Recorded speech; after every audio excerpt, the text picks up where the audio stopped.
I don't know if I still have my 1999 video up.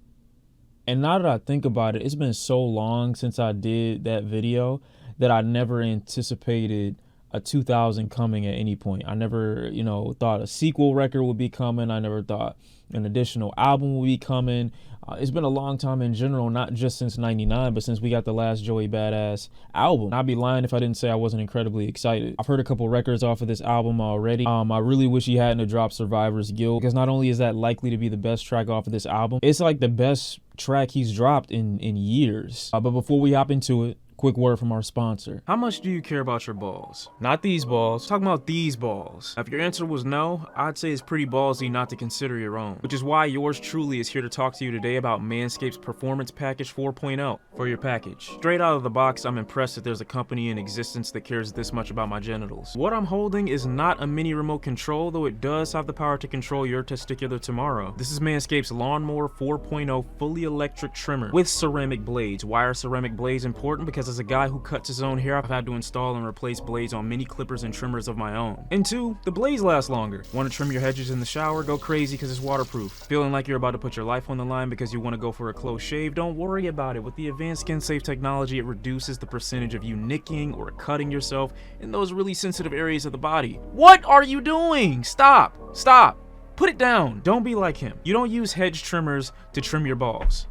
Use the lawnmower. This trimmer offers a complete 90 minutes of use with a full charge and sports a cordless charging system with these little LED lights on the front just to let you know how much juice you've got left. There's also a travel lock feature on this device. This keeps the device from coming on while it's in your bag, preventing you from getting into any of those awkward situations where you might have to explain to someone, no, that's not a vibrator in my bag, it's actually for my balls. In order to activate this feature, all you've got to do is press the front button 3 times, and in order to turn it off, you just do the exact same thing. But wait, there's more? Yes! We have the Crop Preserver Ball Deodorant and the Crop Reviver Ball Toner Spray. These are essentials just after you've manscaped. And if you thought you mowed your entire lawn, there's still the Weed Whacker, which is the electric nose and ear hair trimmer. And if you're afraid to dig for gold, don't worry, it's built with the exact same skin-safe technology as the lawnmower, so you don't have to worry about any tugging or any cutting. And for a limited time, you can get all this plus 2 free gifts: the Shed Travel Bag and the Manscaped Anti-Chafing Boxer Briefs. Just go to manscaped.com today and get 20%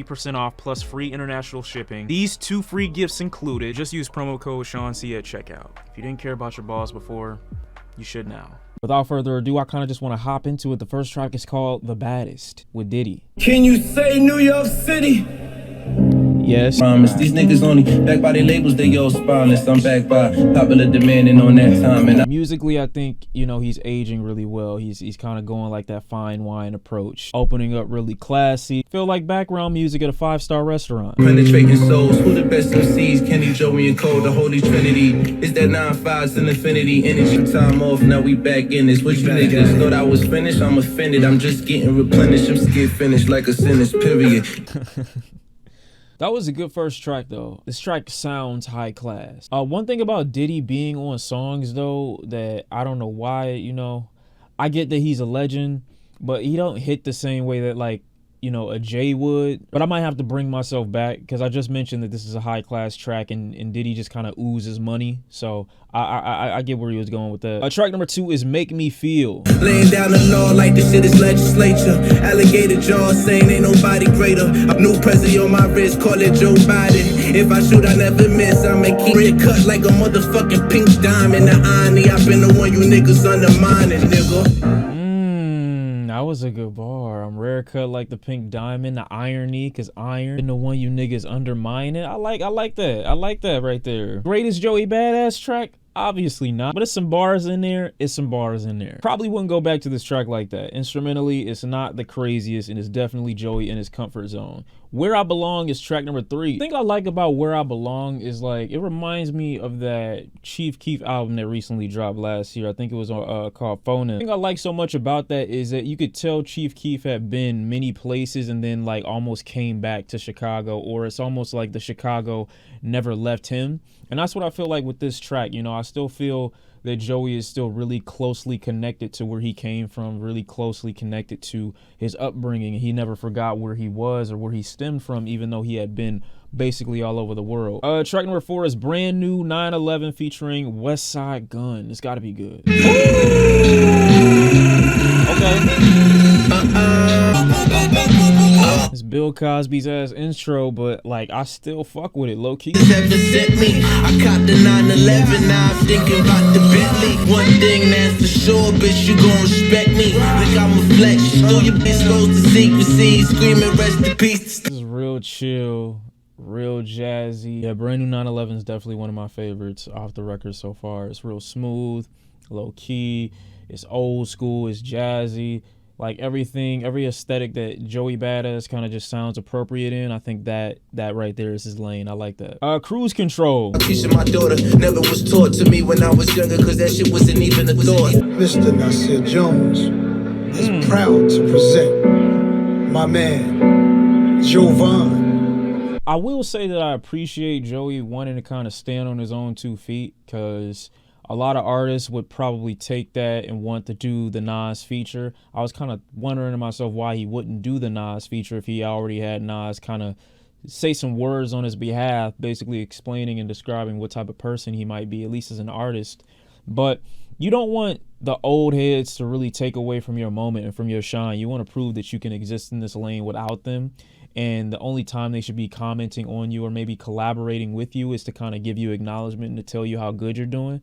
I don't think that having them be a part of it in a way that gets them to contribute to the music is something that's necessary for the new generation, okay? You know, it's good to just have their cosign, but I think it could stop there. We don't need them to do anything else. Even though Nas is still amazing, it might sour Joey standing on his own 2 feet a bit. The next track is Eulogy. Looking at my generation, overdosed on blue pills, caught up in the mix, believing in things that ain't even real. They thought they was a gangster, they thought they never tell. To RIP my cousin real, yo, I'm still grieving. That's I like how he talks about almost likening, you know, the street life to religion. A lot of people ruin their lives over it. A lot of people go in with these ideas of what you have to do and who you have to be, and 90%, well, I won't say 90, I can't say that, but like a great portion of the people who claim this lifestyle don't live by it. You know what I'm saying? He gave an example of somebody going in and telling and abandoning that street life the moment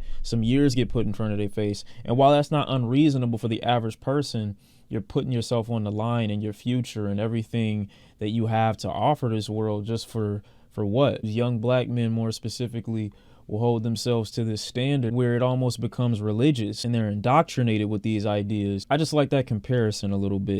It can go that deep. It's for my niggas sitting on the big wheels. Mommy's in the 6-inch hills. The diamond got unlimited rides. Roller coaster, coast, space and time.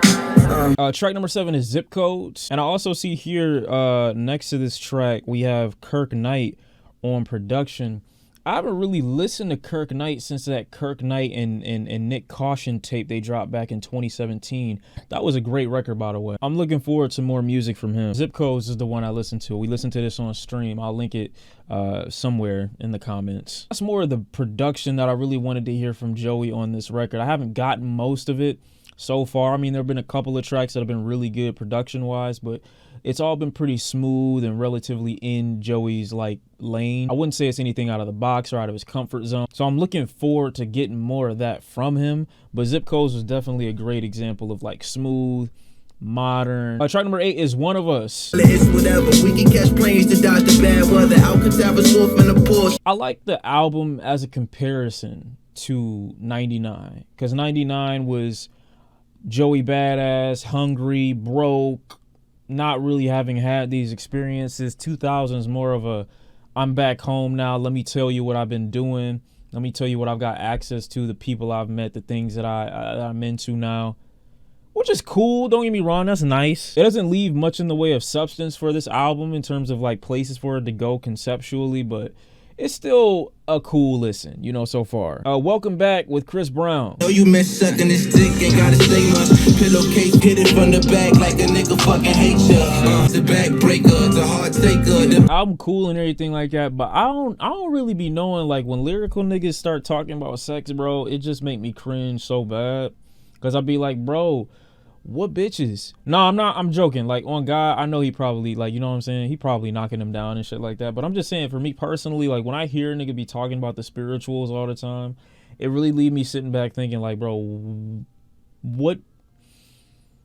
I just assume that lyrical niggas be fucking to their own music, bro. That's what I think. And so maybe that's why I cringe when I hear it. It just don't sound good. It ruins the illusion. You know what I'm saying? It's probably just me. You know it's fake. She my sneaky link, ain't no telling for being faithful. Gripping on your body and bending it out of shit. Why you pull up on me to blow your back out like that? I feel like this could be a Chris Brown song as with the Joey feature. I feel like Chris Brown kind of stole the show on this one. Not that it's anything new for Chris Brown. I've heard him do this sound in this style before, but it definitely sounds like he sounds way more comfortable in this lane than Joey does for me personally. Track number 10 is Show Me. Tell me how you love, baby. Get fed, finish your lunch, pennies in a bunch. Tell me where you been at these last couple months. The truth is we all got our own desires, our own dreams. All right, well, you know what I'm saying? He talking about the relationship. Like the vibe is there. Flow is laid back. Kind of, you know, all the makings of just like a really chill, laid back relationship cut from Joey that doesn't sound cringe or anything like that. It's just smooth. You ain't gotta lie now, it's the bet we made. You ain't gotta lie now, it's the bed we made, cause you lay on the bed. I'm just saying. A lifetime I provide for you, by the way. Don't you forget that I would die for you any day. Right here, right now. Right here, right now, right now. God, this is a great track. This is a great track. I didn't expect it to be this smooth. Incredibly colorful. Those strings are adding something crazy. I like where he's going with this one. I can't even open my eyes. Wanna Be Loved featuring J.I.D. I take it day by day with grace and that humility, cause I done live it way too much, I still it. Baby mama playing hide and seek with his little legacy. Allegedly she fuck with some little nigga, that's about to mean her. Or he going back, he doing bad, so he been heavy drinking. Show him love for heaven's sake. One hand could wash the other, both hands could wash the face. I'ma stand beside my brother, take the stand, dodge your enemies, mind you to be looking to find an identity. Niggas be flogging, niggas be finicky, I hope you try to forgive me. He's the definition of almost not making it to the door before it's about to close. Like he just manages to get all the way in without touching the door as it's closing. That's how his flow is. That's what it sounds like most of the time while he's rapping. Those pockets and those little crevices of the song that he's able to get into before the drum drops. And this is also a great song. I love this record kind of because it details, you know, how the world in totality like neglects certain people, while at the same time making them feel as if they have to work overtime for their approval or their support. It's a little bit more complicated than just being loved, but at a baseline, like I really think that's what it's all about. Head High is actually a fantastic track from Joey. It's probably one of my favorites from him in a long time. Hey, we gon' keep this heat close. This is for my niggas who took a day to relax. Hugging the block. I like Head High also because he talks about like the cycles that we live in, helped create people like XXX. Talks about how X is an example of leaving behind a son, this cycle over and over again. I also think this is just a fantastic track. I've gotten a lot of replay out of this song too, by the way. I just haven't spoken about it like that. I feel like I have already, but I didn't know how long it's been out. And of course, Survivor's Guilt being one of the best tracks, if not the best track off of this album. And now we got the final track, Written in the Stars. Instrumentation, you feel me? She could always be worse. Ain't no chinks in my armor, not even a scar. I scout with a whole game in these Cartier, but my stock like a teenage cock stays up, knowing that my like a teenage cock. Wait, huh? This get shady.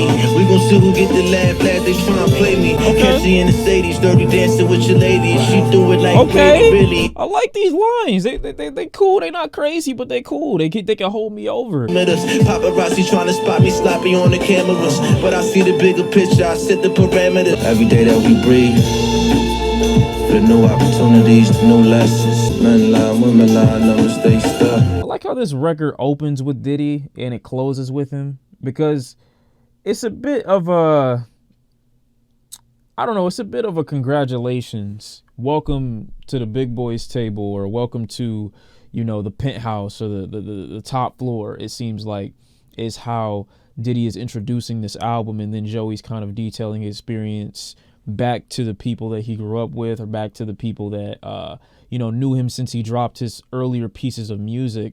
I do think, question-wise, I'm left with if Joey's trying to evolve from his older work, or if he's showing us or telling us or detailing the levels that he stepped over over the years, you know, from 99 up until 2000. You know, it's definitely a huge contrast between the records in terms of sound and also motivations, you know, concepts, ideas. You know, the way these things are written are totally different. Of course, the pen is much sharper on 99.